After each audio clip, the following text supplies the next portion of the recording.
Guys, dito tayo sa sakahan. Hindi ko inaasahan, biglang sumulpot si Linyo para ipaabot po sa inyo ang bagong update, bagong impormasyon na nakuha ng ating kaibigan doon sa kalagayan po ng ating senador na si Bato de la Rosa, kung saan ito nagkaroon po ng tensyon, kung saan nag-lockdown.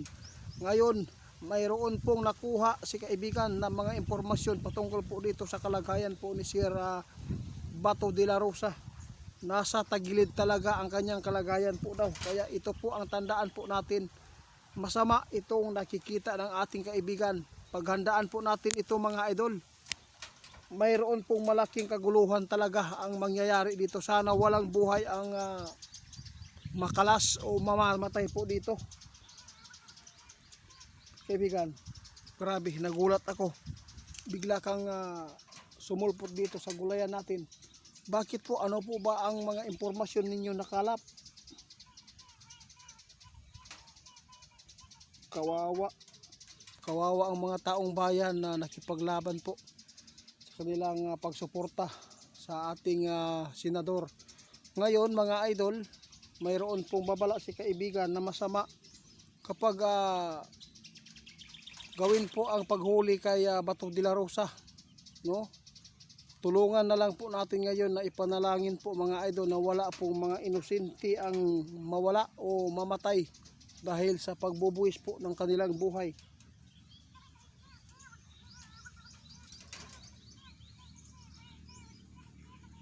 To, grabe. Sobrang nakakakilabot po ang impormasyon ng ating kaibigan ngayon, mga idol. Dahil nagbabala si kaibigan, itiit, dapat ngayon maghanda ang mga tao doon sa Luzon ngayon. Posibleng sisiklab ang kaguluhan na ito po ay magdudulot ng kapahamakan sa mga inosente na nakipaglaban sa kanilang mga sinusuportahan.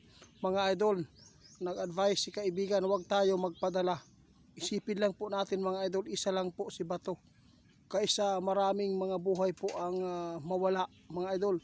Nakakatakot po itong nakita ng ating kaibigan dahil ang demonyo, grabe po ang kanilang pain na ibibigay po doon talaga sa tensyon na hindi ako makapaniwala nito, mga idol. Parang nasasaktan po ako eh. Hindi ko na alam, kaibigan, kung ano po ang i-advise ko. Dahil wala naman po talagang maganda ang aking nakikita dito. Bakit po may batas tayo? Bakit po ang mga banyaga po ang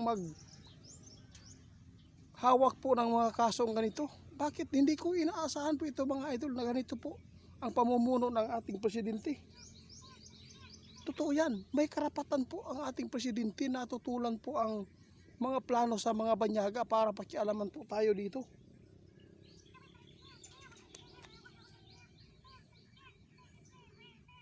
Hindi po ba naaawa ang ating presidente dito? Lalo na yung mga senador na galit, nanggagalaiti sa galit sa mga Duterte. Wala po ba kayong puso para po ganituhin ang ating kapwa? Mayroon tayong batas. Kaya po natin magpatupad ng batas.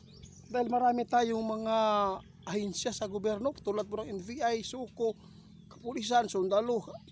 Lahat mayroon tayo. Pwede naman po, hindi naman po yan makagalaw po si Bato de la Rosa kung mayroon talaga siyang pananagutan. Bakit po ibibigay pa natin?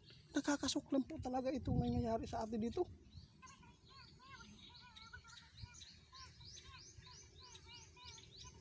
Nag-alala si kaibigan, mga idol. Baka magkaroon po ng madugo talaga. Sana ay hindi. Ipanalangin po ninyo ngayon, mga idol. Sana matauhan po ng mga tao dito. Sana ay hindi ito mauwi sa kapahamakan sa mga inosente na nakipaglaban sa kanilang pagsuporta sa kanilang inidolo. Mga idol, tandaan po ninyo, tao lang po tayo, mga idol. Nasasaktan din. Masakit po isipin na mga banyaga po ang nakikialam po dito sa problema natin. Ano pa ba ang hindi ko maintindihan, mga idol. Hindi ako makapagsalita ng maayos dito. Ano pa ang batas natin dito? Bakit? Para saan ba ang batas natin na ginawa ngayon dito? Para saan ba ang ating mga nasa taas ngayon ng mga kapulisan, kasundaluhan? Ano po, wala na po ba tayong karapatan na tumutol dito sa ating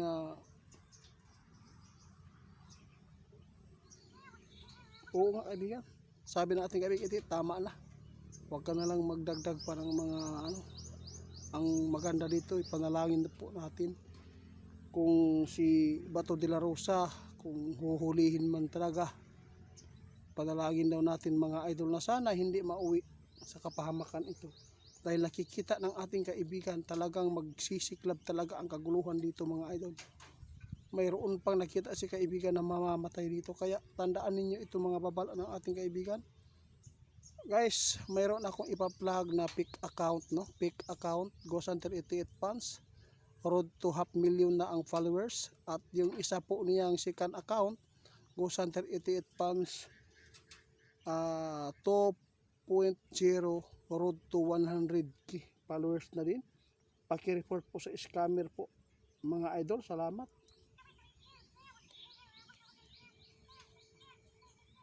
Sige po kaibigan, maraming salamat guys. Mayroon pang ipapaabot si kaibigan ang mga impormasyon.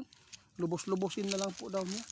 Kaya sa lahat po ng makapanood sa atin, kung ikaw man ay nasasaktan ngayon sa nangyayari po sa ating senador na si Bato de la Rosa, tiisin na lang po natin dahil ang karma mga idol talagang darating po talaga yan kahit matagal man. Isipin po natin mabuti kung ibubuwis natin ang buhay natin para lang po sa suporta natin. Mas maganda kung mayroon talagang mga tao, mga may kaya na maipagtanggol po ang kalagayan ni Bato. Natatakot si kaibigan baka mauwi tayo dito sa madugo.